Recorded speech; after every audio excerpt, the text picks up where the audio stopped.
안녕하십니까. 거꾸로 투자하는 쇼킹 부동산입니다. 올게 왔다. 부동산 거품의 끝이 보인다. 시작해보겠습니다. 부동산 시장 금리와 공급에 의해 결정이 된다 말씀드렸습니다. 자, 그런데 공급적인 측면만 간략하게 말씀드리면 서울은 2023년 하반기부터, 그리고 경기도 지역은 2025년부터 증가한다 보시면 될 것 같습니다. 그러면은 가장 중요한 금리의 정상화 시점은 언제일까? 자, 한국의 기준금리 변화 시점은요, 빠르면은 올해 2021년 12월 또는 2022년 내년 1분기 중에 첫 인상이 단행이 될 것 같습니다. 그리고 물가 상승률 속도에 따라서 2022년에 금리 인상 속도가 결정될 것 같은데, 자, 그러기 위해서 무엇을 봐야 된다? 내년에 유가와 환율을 보셔야 된다 말씀드렸습니다. 자, 현재 60달러대 중반 수준인 유가가 내년에 70달러대까지 올라가게 된다면은, 자, 원자재 가격 급등에 따른 CPI가 계속해서 치솟을 가능성이 있다는 부분 여러 번 말씀을 드렸습니다. 그래서 이 물가 상승률이 내년에도 이어지게 된다면 2023년까지 1.5%까지 올라갈 가능성이 있다. 지난 영상에서 말씀을 드렸습니다. 자, 미국의 기준금리 변화는 언제 일어날까요? 한국보다 늦다 말씀드렸죠. 왜? 기준금리 인상하기 전에 해야 될 것이 있어요. 바로 양적 완화를 축소를 해야 됩니다. 한 달에 1200억 달러씩 매입하고 있는 국공채와 MBS 매입 규모를 줄여나가는 게 먼저예요. 그 다음에 기준금리가 노동시장의 완전 회복을 확인한 후에 인상이 단행이 된다는 겁니다. 빠르면 2020년 말 정도 되는데 지금 그 시점이 계속 단축이 되고 있어요. 근데 미국은요, 기준금리 변화할 때 특징이 있습니다. 한번 금리를 정상화시키면요, 급격하게 올리는 성향이 있어요. 뭐 두서체를 올리고 나서 말아버린다 뭐 이런 게 아니라, 한번 정상화 시점으로 가면요, 제로금리에서 2%대 3%대까지 쭉쭉쭉쭉 올리게 됩니다. 그래서 첫 금리는요, 대한민국이 금리 인상은 대한민국이 빠르겠지만, 자, 나중에 미국에서 더 많은 기준금리를 올리기 때문에 대한민국 금리 상단은 미국이 결정할 가능성이 있다는 겁니다. 예를 들어 한국에서 1.5%까지만 기준금리 올리고 싶었는데 미국에서 3%까지 금리를 올려버렸네? 그러면 아무리 못해도 1%포인트 이상 차이가 나기는 어려우니까 2.25%까지는 어쩔 수 없이 올려야 된다? 그러면은 미국 기준금리에 의해서 대한민국이 따라가 끌려가는 모습이 나타날 수 있다. 그래서 한국과 미국의 기준금리 변화 상황을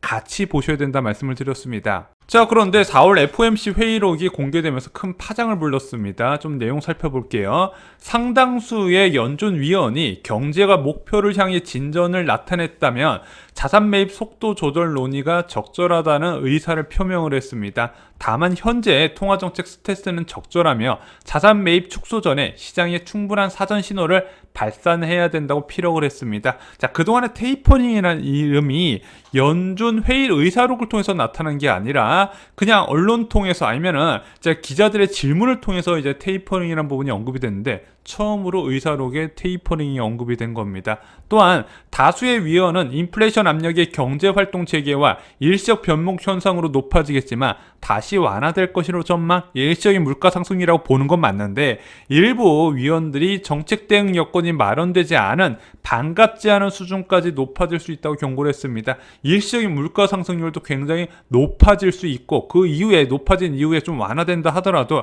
여전히 우려스럽다는 거죠. 인플레 우려 증가가 FOMC 회의록에서도 나왔다는 겁니다. 자, 많은 분이 완화적 통화정책의 종식을 굉장히 오래 걸릴 거라고 믿었던 이유가 있었습니다. 과거 2008년 금융위기 사례를 드는 거예요. 자, 2008년 금융위기로 미국 경제가 심각한 타격을 받고 제로금리로 낮췄어요. 그 이후에 첫 금리 인상까지 6년 정도의 시간이 소요가 됩니다.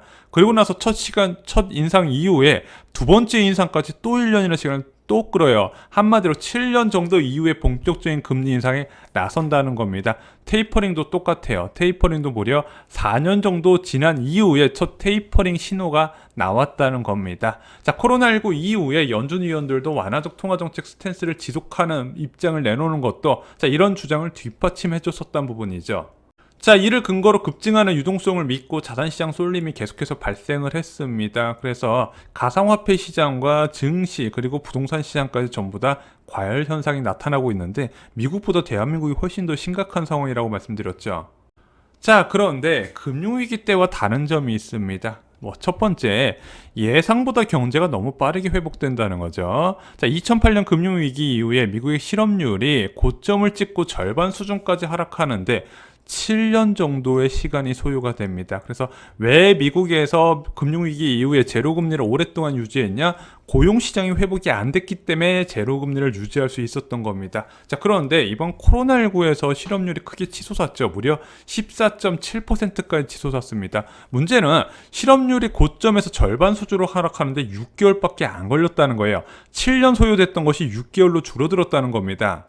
그래서 제니 옐런 재무부 장관 같은 경우는 당장 내년에 완전 고용 목표치 실업률 3.5% 전후를 달성할 수 있을 것이다 이렇게 언급을 했고, 또한 더불어서 조만간 금리 인상에 나설 수 있다 이런 부분도 언급을 한 겁니다. 왜? 실업률 하나만 보고 금리 인상 정책을 세우는데 실업률이 예상보다 너무 빨리 회복된다는 거죠. 자, 천문학적인 부양책도 한몫을 하고 있습니다. 2008년 금융위기와 이번에 다른 이유, 그 당시 정부의 지원책은 금융 시스템 정상화에 집중을 하면서 대부분의 금융시장에 공적 자금을 투입하는데 아무래도 많은 정부의 자금을 사용을 했습니다. 그런데 이번에는요, 부양책이 개인의 소비력 보존을 위해서 현금 집중 살포 중심으로 진행된 거예요. 심각한 위기에 비해서 개인의 구매력이 높다는 겁니다. 자, 그래서 연준 위원 일부가 빠른 경기 회복에 테이퍼링 필요성을 언급을 한 거예요.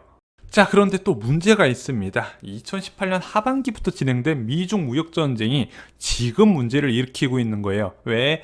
이 시기에 장기적으로 기업 투자가 감소를 했습니다. 불확실성이 크다 보니까 전 세계 무역이 어떻게 될지 모르는 상황이다 보니까 당연히 기업 입장에서 투자를 줄이고 현금 비축량을 늘려나가겠죠. 자, 게다가 전 세계 원자재 수요 감소했다는 신규 투자 감소도 동시에 일어났다는 겁니다. 또한 중국에서도 환경 문제와 무역 전쟁, 불법 보조금 등의 이슈로 중국 생산 시설에 구조조정이 들어갔어요. 대표적으로 철강 시설이죠. 그러다 보니까 이게 한꺼번에 수요가 확 터지면서 모든 산업재, 원자재의 공급 부족 상황과 이어지고 있다는 겁니다. 자, 그러면서 모두의 예상보다 물가가 빠르게 뛰고 있어요. 미국 CPI 같은 경우 4.2%까지 치솟았죠. 예상치 3.6%를 한참 뛰어넘었습니다. 자, 그런데 시장에서 걱정하는 건 따로 있었어요. 바로 미국 그런 소비자 물가 지수가 예측치 2.3%를 넘는 3%를 기록한 겁니다. 물론 원자재 가격이나 식료품 가격 일시적으로 들썩들썩 거리면은요, 소비자 물가 지수 일시적으로 칠 수 있어요. 그런데 근원 소비자 물가 지수가 치솟는 거는요, 일시적인 인플레가 아닌 구조적 인플레로 보는 시각이 커진다는 겁니다. 자, 그럼 지속적인 저금리 상황에서 과연 완화적 통화 정책을 지속할 수 있었던 금융위기와 상황이 다르다는 거죠. 왜? 물가 급등은 유동성 회수를 필요로 한다는 거죠. 자, 그리고 제 예상으로는 연준 위원들의 스탠스도 5월 28일부터 더 바뀔 가능성이 있습니다. 지금 일부 위원들이 경고를 나타내고 있는데, 자, 그동안에 왜 연준 위원 스탠스는 이 4%대의 소비자 물가 상승률에 꿈쩍도 하지 않았을까요? 연준에서 보는 물가 지표는 따로 있어요. 바로 근원 개인 소비 지출 코어 PCE 지수입니다. 이 상승률을 보고 있는데, 지금 이 상승률 4월 30일 날 나온 지표는 이제 정부 평균 물가 목표제에 미달되는 1.8%였거든요. 그런데 5월 28일 날 2.4%가 나올 수가 있습니다. 자, 그런데 근원 개인 소비 지출이 2.4%가 굉장히 높은 수치예요. 2006년 이후에 최고치를 기록할 수 있는 겁니다. 그러다 보니까 시장이 불안해지는 거예요. 자, 연준의 평균 물가 목표제 채택과 함께 물가 상승에 대한 미온적인 성향 등이 인플레이션 촉발 위험이 요소가 있다. 한마디로 늦은 대응, 그 전까지 인플레가 심각함에도 불구하고 유동성을 계속 공급하다가 더 큰 인플레로 부를 수 있다. 연준의 늦은 대응에 대한 지금 여론의 질타가 굉장히 커지고 있는 상황이죠. 자, 설마 아직도 이거 믿는 분 없죠? 2024년 중반까지 제로금리 유지해야 한다. 2023년까지 금리 인상 안 한다. 자, 지금 보는 게 이제 많이 믿으시는 게 바로 점도표입니다. 연준 위원들이 현재 경제 지표를 보고 나서 장기적으로 금리 상황을 전망한 건데, 이 장기 금리 전망을 나타낸 점도표는 그냥 참고상이라고 말씀드렸어요.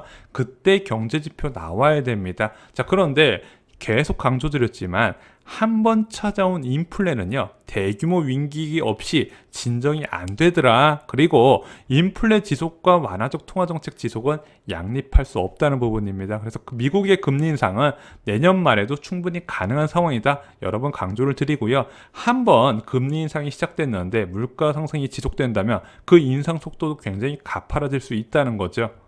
자, 한국도 6월 1일에 큰 변화가 나타날 겁니다. 왜? 이날 5월 소비자 물가 지수가 발표되는데 지금 벌써 시장 전망치가 2.7%예요. 근데 최근 3개월 모두 다 3개월에 뭐예요? 4개월 연속 시장 전망치를 계속 웃도는 수치가 나오고 있거든요. 그럼 이제 뭐 시장 전망치만 딱 나온다 하더라도 소비자 물가 상승률이 2012년 이후에 최고치를 기록하게 됩니다.